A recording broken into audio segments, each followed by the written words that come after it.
Welcome to episode 281 of the Bear Trap on the Boom Bust channel, Bears podcast by a Bears fan. I'm your host, Terry, and today, special episode. Sometimes, once or twice, maybe 3 times a year, gotta sit down and just talk to the people, because it's just the way it goes. It's fine. But I'm gonna start off by reiterating, maybe I haven't said this in a while, but we're all Bears fans here. This is a space for us as Bears fans to come together. Many spaces are. And just because we come together in fandom doesn't mean we're going to hold hands and kumbaya and be in harmony. But in the same token, I think some people very easily forget that we have the same goals. I highly doubt there's anybody that wants to see the Bears not be successful. I definitely know there's people that want certain people to do bad so they can be fired, but I don't think it's in the spirit of screw the Bears. Or at least I hope not. I mean, if you're somebody that is like, hey, I hate Trubisky so much that I'd rather the Bears fail than us to win a Super Bowl with him, then yeah, you're a bad fan. That's what it is.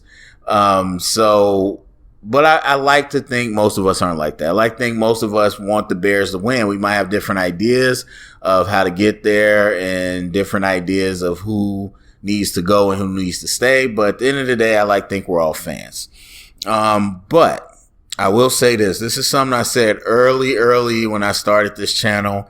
And I think I need to remember it. You need to remember it, and I need to lean into it. And that is, this is for better Bears fans. Now, I'm going to talk about the Bears. We're going to break it all down. We're going to talk about Trubisky, Pace, Nagy. We're going to talk about all that. But let me start up front to remind people, because people have a short attention span. I hate repeating myself. It's my number one pet peeve, but I'm going to do it for you because I care. I'm going to repeat myself this time because people have short attention spans. Literally, you should see the number of people that's like, oh no, I'm not going to go watch that video. I'm not going to go see what you said. Okay, then why are you talking to me? Why are we having a conversation about something that you refuse to go actually see what I said? Then there's no conversation to be had. But anyway, people have short attention spans. So better Bears fans. I don't get paid to do this. This is not an income. People think just because you're on YouTube, you're a YouTuber, that I just sit around and do this and get my income off of it. I would be making a lot more money. Obviously, it's a lot of people that pop up for 1 or 2 videos and don't actually know what they're talking about. But there's some people that really have that misconception. I have a lot going on. I have a lot of other stuff. This is something I do out of pure love of football, A, and B, pure love of the Bears. Because A, first and foremost, it's a draft channel. And I love all that. So this is something I do on my spare time. So people talking to me like I have to kiss their feet, you got this all twisted.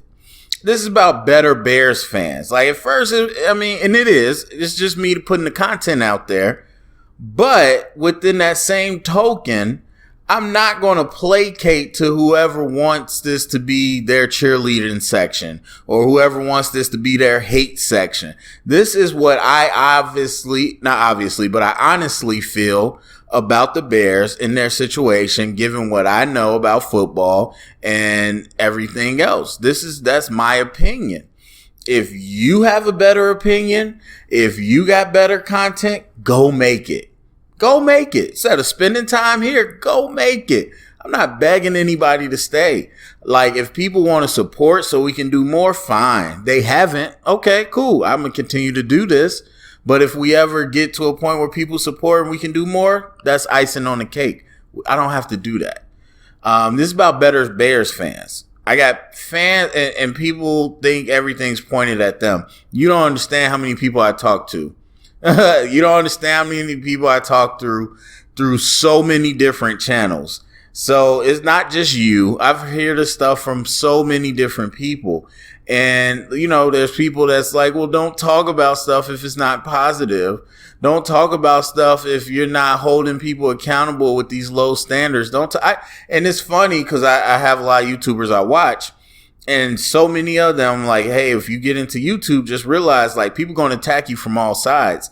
And I'm thinking, I have a very small channel. I'm not going to experience that. I experience it. It's funny how in the same day I can be, people can be upset that and call me a Trubisky hater and a Trubisky supporter, a Foles hater, a Foles supporter, a Nagy apologist, a Nagy hater. I'm everything. And it's just like, y'all are funny. But my point being that if you're one of those fans that can't take it because it's not what you want to hear, negative or positive, or it's not, I'm not saying something that you like, then go. This is for better Bears fans. If you can't sit and watch film, literally film, then don't come to me trying to talk about football. Just because it's film that you don't want to watch or a film is boring, then these are for hardcore, real fans. And I think the best fans, because you can be a bad fan. I'm not about to sit here and continue to say you could be a fan. I mean, people fan in different ways. There's levels to it. But the better fans, the best fans are the ones that really appreciate the game of football. And so if film is a problem for you, if having a conversation about the roster or different philosophy, if all you want to see is stats and hot takes and cool graphics, then go. This ain't the spot for you. That's it. Don't watch. That's very simple. And so going forward, I'll lean into that. If it's a problem, if you really think you're going to threaten me by leaving because I'm not doing the content you want, then go. This content's not for you and it's not changing. All right. Now, with all that being said, so let's really talk about the Bears. Let's get into it. It's a lot of stuff that I said before, and I'll lay it out for you, but let's get into it. So with the pace thing, obviously there's the Matt Nagy needs to be fired video where at the end I talk about pace. Talking about Trubisky starting again. At the end of that, I talk about pace. I've laid this out numerous times. I'm not going to keep typing it out for everybody. And obviously I'm going to do it again right now. But if you want to go and really get an in-depth conversation, those are the things that I've done already where I said what I feel. Now, you'll also recall that last year in the middle of the season, I talked about Nagy and Pace needs to go. I've said in Trubisky, I'm like, they need to clean house. So everybody right now that's like team clean house, I talked about that last season. And at the time, got a lot of pushback. And now here we are, and that's the cool thing to talk about. But either way, what I realize is people really don't understand the job of a GM. And I mean, like, you might know it, but I don't think everybody understands it because they really confuse putting a team together and coaching a team. Like, every time I hear this stuff about bust and whatnot, it is a very black and white, like most things. It's a black and white conversation. And I'm like, that is so far beyond what the actual truth is.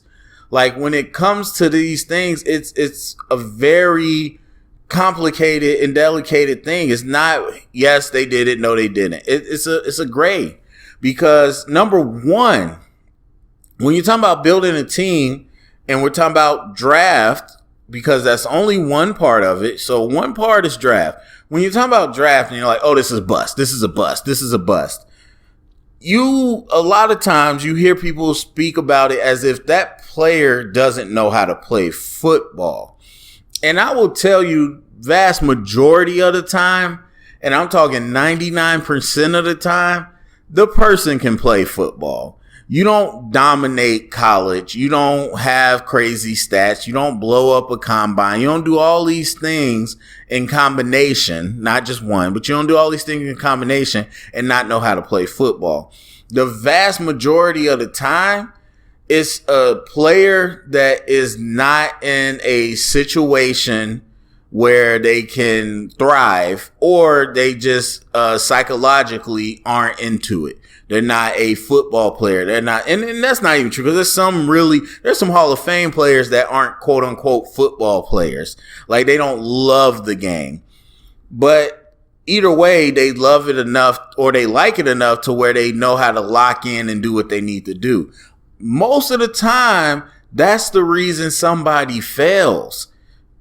And people need to realize that. So, yes, there is a big burden on the people picking picks to understand the psychology of a player. But don't think it's something that everyone doesn't do. I mean, NFL teams, you know that, but college and high school is built on people just looking at people who have raw physical talent. I've seen so many cases, and we all shoot. I mean, college is littered with them where people are problem people in the NFL, problem people, but they have such physical gifts on the field that people will tolerate them. So yes, there is a line as a GM where you need to think, okay, is this person with all their baggage, is there still somebody that we can not control, but at least handle to the point where they'll be available and effective for us? So yes, there's that. Or is this person so checked out like a Jamarcus Russell that don't really care about football and won't ever push himself to his potential? And so those are the things you got to figure out. And then an even bigger task after that is once I draft them, what am I doing for this player to help them succeed? And a lot of times, if you're not a quarterback, that work is done before you draft them. Because a quarterback, you can add stuff. But if you draft a corner or linebacker or whatever, it's as simple as how does this person fit with the coaches we have, with the scheme we have? How does this person succeed here? And there's sometimes where people just take the talent, the good old best player available. And it's like, well, we never really figured out how we were supposed to make this work. That's all on the GM. But all this talk as if, like I love the people, they don't know talent. They don't know how to evaluate talent. That's 99% of the time not the case. It's more so about fit. And I don't think most fans really understand that. So there's all that. And then the other part is free agency. And people really, free agency we know, but acquisition can come through free agency, through trades, all that. And I think people don't really understand, like most teams, you are going to have a scouting department that's a college scouting department and a pro scouting department. Ryan Pace came up through the pro scouting department. Not to say that they don't interact, but that's where he came up through, where you are literally still scouting. It don't stop once people get drafted. You are scouting who's the upcoming free agencies, or you're scouting who are the players that might be available, which players are highly ranked if we were to go after them, who are the players in the league right now that potentially can fill something we need, and like what are their value and all that. And so you have a whole department dedicated to that. So building a team is not just drafting people. It's also through the acquisition from free agency and trade and understanding who's available, all that. So that's the second part. And that's one part that people have really just completely let go when we're talking about pace. And like, they're just like, that part doesn't matter. All I hear is about Trubisky, and we'll get to that. And then obviously Kevin White and all that. All we talk about is draft picks, and they're important. But again, there's a whole nother part of building a team. Okay. So, outside of that, then you have contracts and everything like that. You obviously got to take care of the cap space. And so that's really the role of the GM.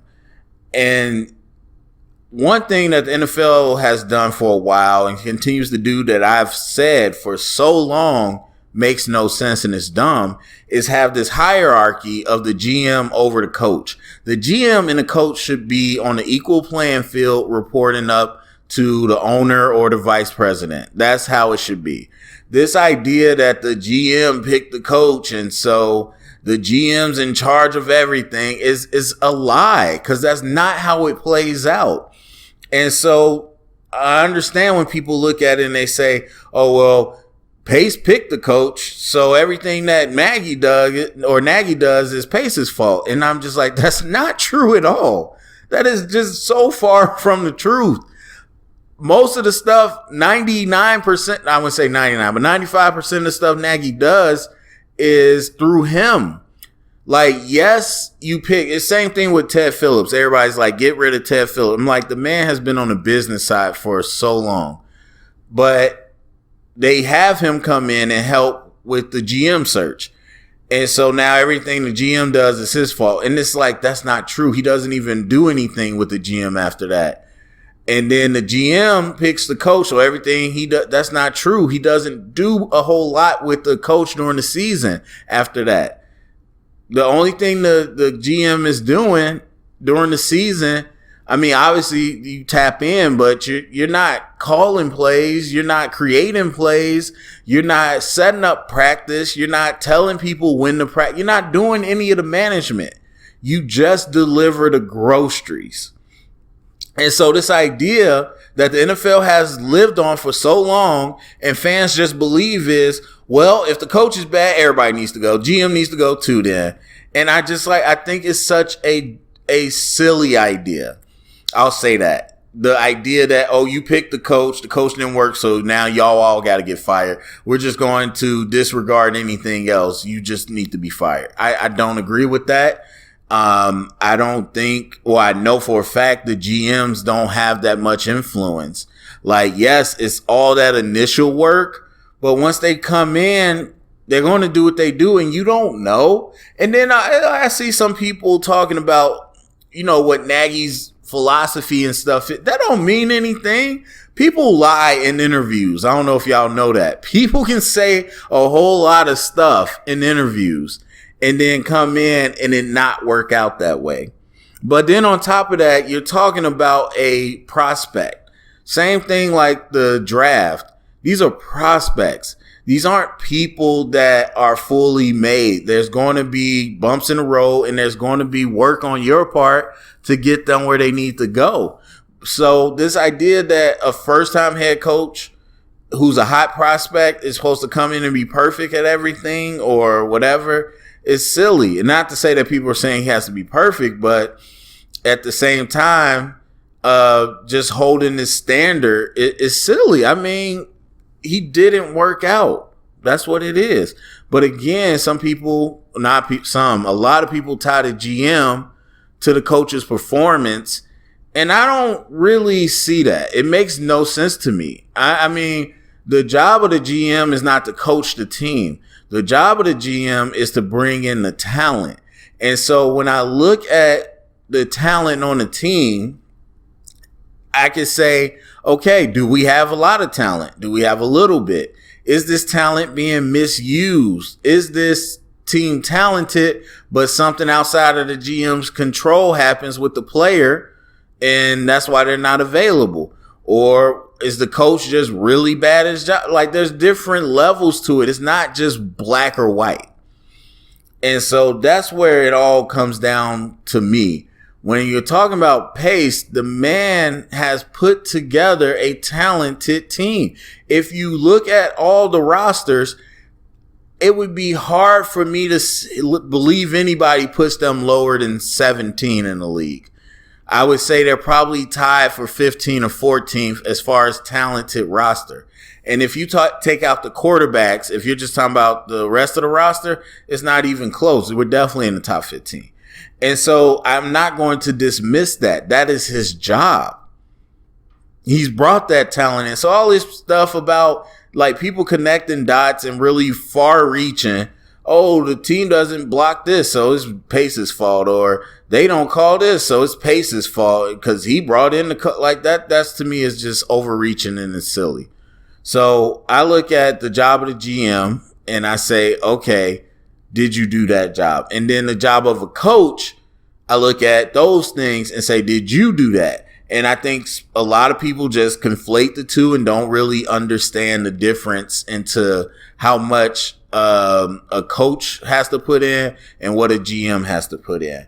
So with all that, to wrap that up, I would just say that over, and again, there's another video I already put out, like what picks do I hold against Pace. That's you can go look at it. So I'm not going to go into depth as far as the draft, but I'll say this, like people are like, oh, he picked John Fox, so horrible. You have short-term memory. Like, because I remember vividly, obviously a lot of people were there, but I'm saying I remember vividly watching the national media destroy the Bears on a constant basis with Trestman. 50-point blowouts consistently, 40-plus point blowouts by the Packers. A defense which on film could not get in the right gaps. You had the same player or two players consistently in the same gap. You're not talking about just bad, oh, we're losing. I'm talking about high school level mistakes. Very terrible talent on the team. And just horrible coaching. And then you go to Fox, who within his first few years, we're losing at an average around 3 points. Yes, we're losing games, but the team that everybody was like, oh, yeah, you're going to get blown out, or you're going to play the Bears, you're going to blow them out. That team is taking you to the wire every time. And so we had cleaned up our respect for ourselves. We cleaned out some of the bad players. We brought in Fangio and Fox, and people give Fangio all this credit. We are really stuck in this idea that, oh, head coaches do one side of the ball, and that's it. John Fox is a defensive coach. Like, he had a lot to do with what Fangio did with the defense. Not to say that obviously there's not credit on Fangio, but he had a lot to do with it. And Fox didn't get any credit, but Fangio got all the credit. And it's like, no, he had a lot to do with that. I mean, switching the scheme up, and then also just the discipline of actually knowing how to play football. And then obviously the offense, it wasn't what, well, it might be what people want now, because they were crying about it before, but now they would love it. But either way, the offense was simplistic. It was ground and pound. And so it wasn't what people were excited about. But at the same time, we were a team that competed. And you cannot understate how important that is. And so you could easily look back and say, oh, they had Fox. That sucked. Fox did a lot for this team. And then you have Nagy, who people are conveniently forgetting was a very top prospect. Again, there's context to things. If you were to say Nagy was some random quality control coach on a losing team and Ryan Pace plucked him out of obscurity and was like, ta-da, here's my head coach, and then it failed miserably, I get it. That's a very different context than, okay, this is one of the hottest coaching candidates out here being backed up by a whole bunch of people, and we want to go in that direction. That, to me, is fine. Like, and you made your choice. You did your due diligence. People act like every other coach around him is just amazing. And that, oh, wow, and I'll get to Trubisky, but it's kind of the same thing. Like, people act like it's like, wow, there was clear-cut 5 choices that were better. Everybody told you they were better, but you said, nah, I'm going to screw that. I'm going to go with Nagy. That's not the case. The case is you went with one of the top candidates, and it didn't work out, and that's how it goes. But to sit here and act like, oh, didn't work out, so now you got to get fired now, Pace, doesn't make sense to me. Yes, Nagy didn't work out, and we'll transition to him in a little bit. But am I holding that against Pace in the same way as if I would in a different context where Pace just kind of made a random choice? No, I'm not. And it would be silly to do that, in my opinion. All right, so that's pace. That's pace in a nutshell. And again, that's my opinion. I'm not going to flip the table if they get rid of him. But the reason I changed my mind is I look at our team, and I'll talk about it a little later, and we're right there. We are right there. And despite the misses and the falls and all that, we are right there, and we have a really good roster. And so that, at the end of the day, that's really all that. And on top of that, we're going to have top 15 cap space going into the offseason. So for the Mike Glennon deal, oh my God, Mike Glennon, we still have really good cap space. So anyway, going into Nagy. And again, I did the video, Matt Nagy should be fired. I went into depth there. So I'm not really going to go into depth here, but for those that don't want to go back or haven't listened, it's pretty simple. Remember, coordinators don't mean you're a good head coach. It's two different jobs. And not to mention Nagy didn't have a whole lot of experience at coordinator and playing, play calling before he got the job, which was very, much a red flag for me, or at least a yellow flag when he was hired. But, even still, that doesn't mean you can't do well. He just didn't. And not even the play, like all the people talk a whole bunch about the offense and the playbook and all that. To me, the biggest thing is the management of the team. You're not a glorified offensive coordinator. You're the head coach. And as a head coach, your job is more so about management of the team, prepping them, building a culture, getting everybody ready to compete. And so what I've seen over the years is we don't compete. We front run. We get real excited when we doing well. And then when we don't, we pout and we give up. I wouldn't say completely give up. We got fighters. We've grinded through some games, but for the most part, I don't always, I would say more so with tough competition is where we give up. With like the top teams that, hey, we got to bring our A game. That's when it gets rough for us. But with teams that we should be, teams below us, we front run. And we not prepared. We're sloppy. Whether that's Nagy's actual time management or whether that's the team looking like they don't know what they're prepared to do. And mostly that's the offense. To be very frank, mostly it's the offense. And so that falls on Nagy. One way or the other, that falls on him. And so for me, it's no ill will. Like some people say some terrible things about Nagy. To me, it's just as simple as this was his first crack at it. Like a lot of hot coordinators around the league are people that had cracks at head coach jobs and didn't do well. And then guess what? Within a year or two, oh, they're the head coaching candidate. I've talked about the coaching carousel before. It's so stupid. Like the person that you're booing, kickers too, they do this. But the person that you're booing right now is going to be the same person that y'all going to be clamoring for within a few years. So that's just because people just look at the surface of stats and they don't really know what's going on. And whenever we get real into the weeds of stuff, I tell you, I don't know. I know how it can go. I don't know how it actually goes under Nagy's regime in the building.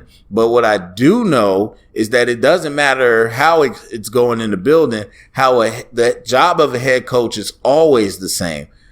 Your coordinators, your position coaches, you can switch that stuff up, but the head coach is always the same.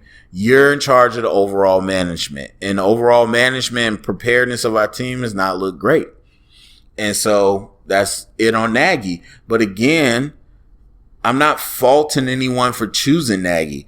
I didn't interview any of these coaches, obviously, so I can't tell you who I would have picked. But looking at who it was at the time and what we were looking to bring in, it was a very solid pick. So I'm not about to sit here and beat everybody up for it because it didn't work out retroactively. All right, so Trubisky, this whole thing, and there's too many videos to name in the catalog where you can see me talking about Trubisky, but I've been pretty much even kill on him the whole time because I have to deal with people telling me how wrong I am. I said Trubisky within his rookie year. I was like, Trubisky seems like a guy that is not actually a leader or the guy, but he wants really hard to be the guy. And so my issue with that, and again, this is all documented, is that he's going to force things. It's going to come off robotic, and that he's not really naturally being himself. He's being what he thinks people want him to be. And so now we fast forward. People talk about him being booed, throwing out the first pitch. People talk about obviously some of the things he said. And it's very much he has a fragile ego. That's what it is. And that's what I saw early on. And obviously I'm not in the building, not claiming to be, but people, you don't know what you're talking about. I'm like, but my thing is, I know players. I know dynamics. I know that part. And so based off what I feel, what I'm looking at, that's what I think is going on. And that's what it's turned out to be. And then I gave him a mulligan. I mean, there's a lot of issues his rookie year, but I gave him a mulligan because I'm like, that offense was not really built for much. Like, not even the fact that we ran most of the time.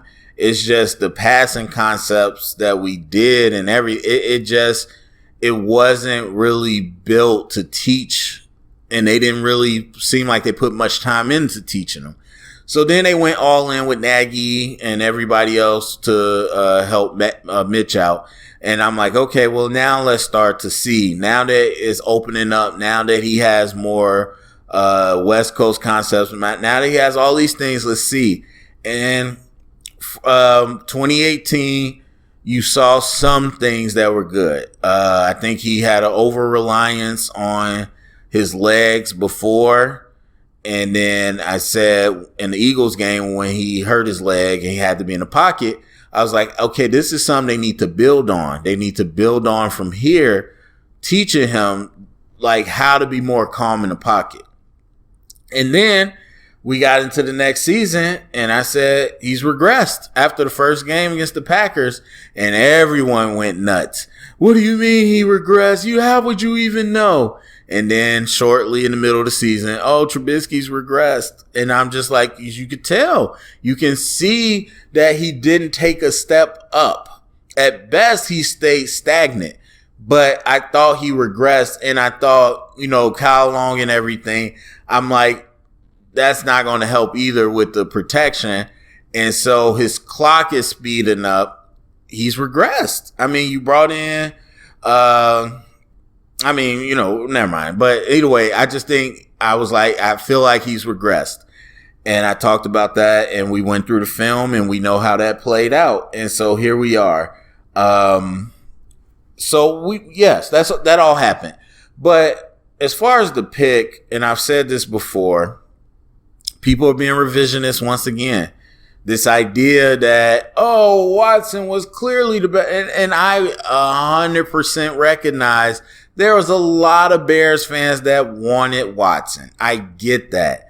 But that does not change any of the actual other facts. And the other facts was the quarterback class was very lowly ranked. Point blank, period. And I still have people try to argue with me. I'm like, you do realize I've covered a draft. I've been doing it for over a decade.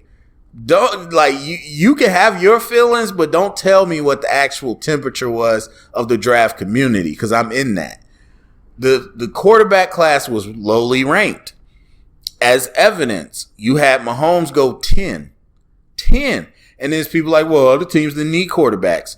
Then why wouldn't people trade up, like further up? If Watson and Mahomes was as good as everybody is now claiming that they were, then they would have went 1, 2, 3. It wouldn't have been a question. But that's not what happened, because they were lowly ranked. And so Watson was borderline 1. And then some people maybe had Trubisky 1 and Watson 2. That's what it was. Mahomes was an outlier. A lot of people had Lamar Jackson over him. And so you had this idea, again, that this quarterback class isn't highly ranked. And so you pick a quarterback that you feel out of your evaluation was best. Now, retroactively, because we see what Mahomes is and Deshaun is, people are like, well, they obviously didn't do their actual homework. They obviously didn't do their due diligence. They obviously didn't do this. And it's like, that's not even true. You had the story run rampant about Deshaun Watson. The Bears never talked to him, and that was already proven not to be true. And people just ran with it because it fits their narrative. This narrative that they obviously didn't do it because they were so much clearly better. They were not. If the Chiefs didn't trade up, if the Texans didn't trade up, tell me where they would have went in that draft. You probably can't, but I can tell you because the projections were they were going in the 20s. And Trubisky was projected somewhere in the top 10. They didn't know. Potentially Watson if someone traded up. But if no one traded up, it would have just been Trubisky where he went at, or he would have been just at 3 with us. And then the other 2 would have fell. And Lamar did fall. So it's this revisionist history that we're sitting here saying that, oh, Watson and Mahomes, you got to get fired for it. If Mahomes was Mahomes, like now, clear-cut number 1, and for some reason we had a chance to get him and didn't, or Watson was clear-cut number 1, number 2, and we just skipped over those 2 for Trubisky, and Trubisky was as lowly rated as he is now, I would be right there with you. That would be egregious. But the fact is that's not what it was. You can look at it with 2020 goggles. Everyone can do that. You can jump on NFL.com and do all these redrafts. That's fun. But in real life, that's not how it happens. In real life, you look at the context. And the context was it was a free-for-all between those 3 quarterbacks. So, again, Trubisky wasn't my guy. Nah, I mean, none of them was. I don't have to be honest. My film is, everything's taped. You can go see it. But my feelings was I wouldn't take any of these guys in the first round because they all have big issues. So I'm not sitting here saying I would have pictured it. I'm saying that's me. But if you tell me my GM did their work, and I believe every team does their work, especially when you're picking that high. First of all, most teams do too much work. And so you do your work and you say, this is our guy. This is the one we are going with. Then I'm okay with that. And it doesn't work out. I'm okay with that, depending on how it goes. But I'm okay with how it worked out. Because it's not always going to be a hit. First of all, you got a lot of quarterbacks that aren't even doing well. And because everybody's prisoner of the moment. It wasn't 2 years ago, 3 years ago, people were like, Wentz is one of the best quarterbacks in the league. Like, people switch on you fast. Dak, from last year to this year, come on, man. Like, people switch on you fast because everyone's throwing quarterbacks in there and labeling them so early.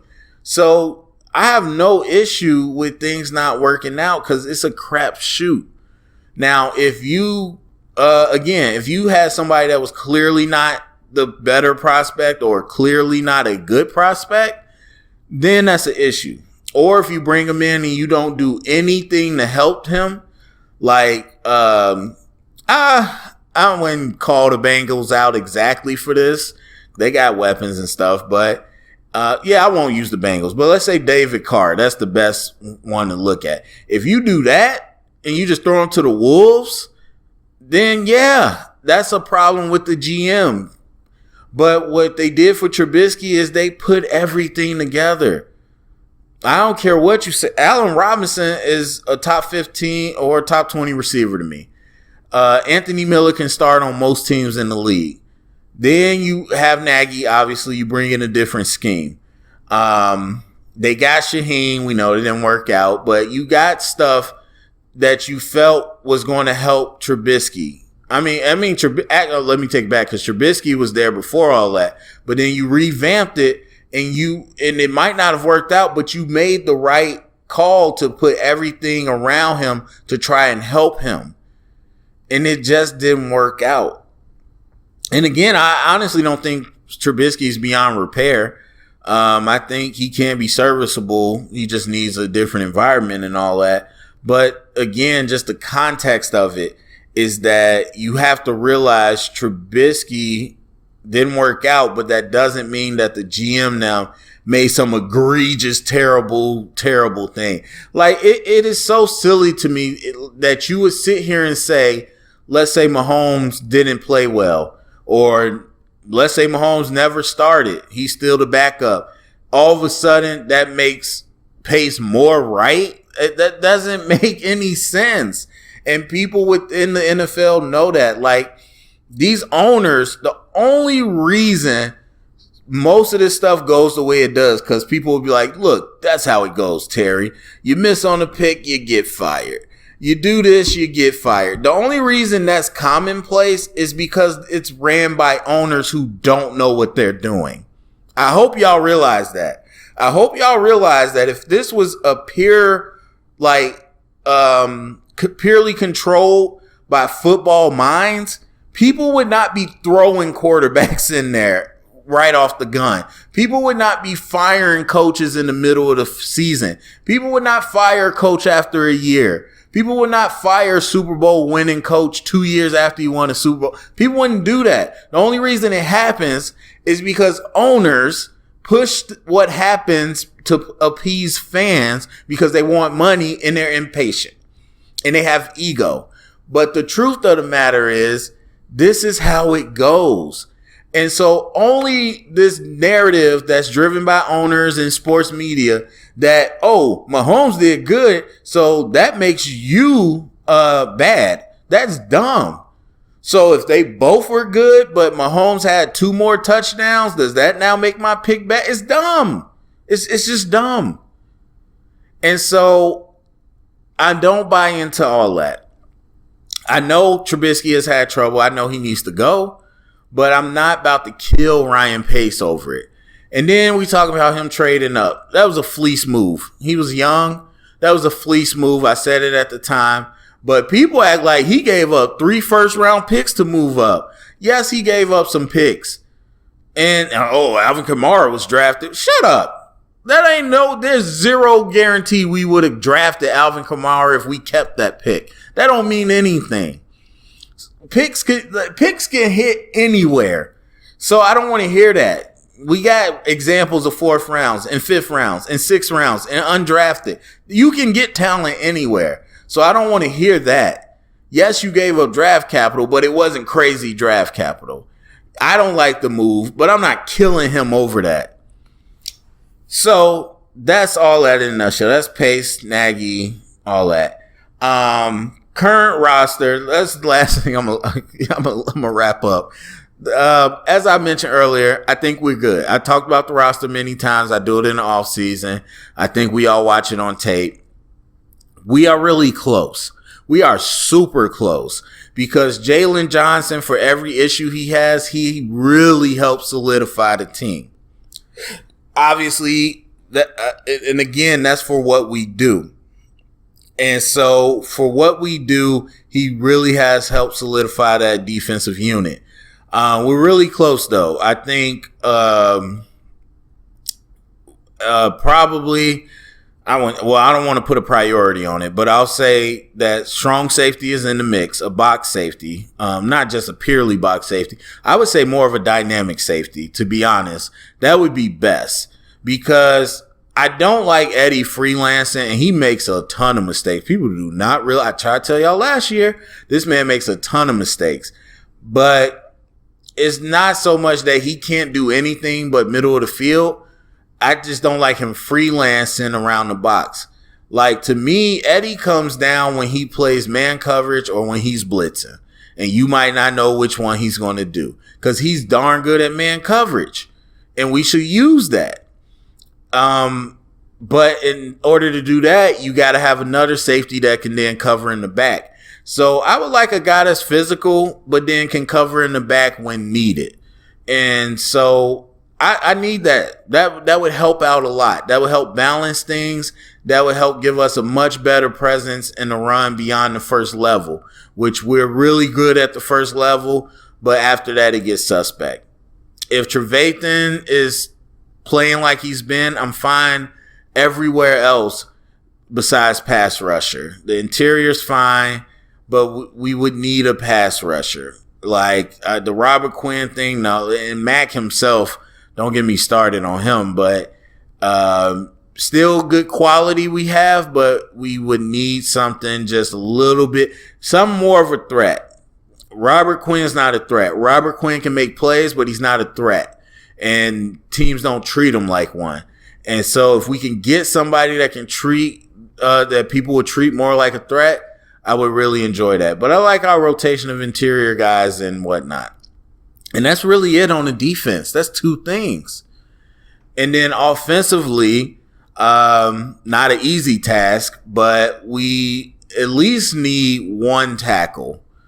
Again, to me, I've said this before. I think Leno would be fine at right tackle. I mean, he's not great, but I think he'd be fine at right tackle. It depends on what you want to do. But again, the way we're built now, if it's me, if I could get a rock solid left tackle, I would be fine moving Leno to right tackle and then living life with James Daniels, Cody Whitehair, and Ifedi. I mean, I don't love Ifedi, but that I'm talking about just basic needs because we got other stuff. Obviously, a quarterback that's solid, that would be huge for us as well. And so, I mean, honestly, those two moves right there, we're pretty much the Titans. We're pretty much, not to say we play like them, but we're the Titans as far as threat level. And honestly, the Titans defense, a lot of talent, but not a good unit. We are much better than that. We wouldn't have some of the weapons that they have, but on offense, but we would be pretty much, I would say, in the area of a Titans and a Browns. We would be right. We'd be right around there. And so that's two moves. We're so close. And so, yes, I think you could easily take out the coaches. You could keep Pagano, and bring in a head coach that you feel is much more of a veteran and doesn't have to completely reconfigure the whole life of the team, but can bring in their style and just take what we got and do some good work with it. I mean, much like Fox, it's the same bridge. I mean, Fox took a really bad roster and a really bad culture, helped the roster a little bit, and built a much better culture. And then we brought in that, kind of parlayed us to Nagy, and we got all the talent, did all that. Now we need a veteran coach to, again, take this and just bump it up a little bit. And if you fill those two spots, I think you're good to go. Because what happens is if you completely wipe it out, Pace, Nagy, all that, then that's when things is going to be messed up, because you're going to have a bunch of, I'm not loyal to this player, or I got to show how tough I am to the new team, or I got to show how much I'm in charge, and now people lose faith and they don't want to play for the new coach. And then you got to get them out. You got to get the old people out that used to be here. You start trading pieces so you can get other talent, and it just becomes a rebuilding project.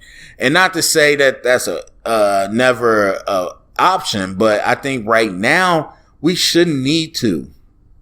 With Montgomery, as many issues as he has, with Montgomery and another veteran running back, with obviously retooled offensive line and a solid quarterback and a solid safety and a pass rusher, we would absolutely be a perennial playoff team for the next 3 years.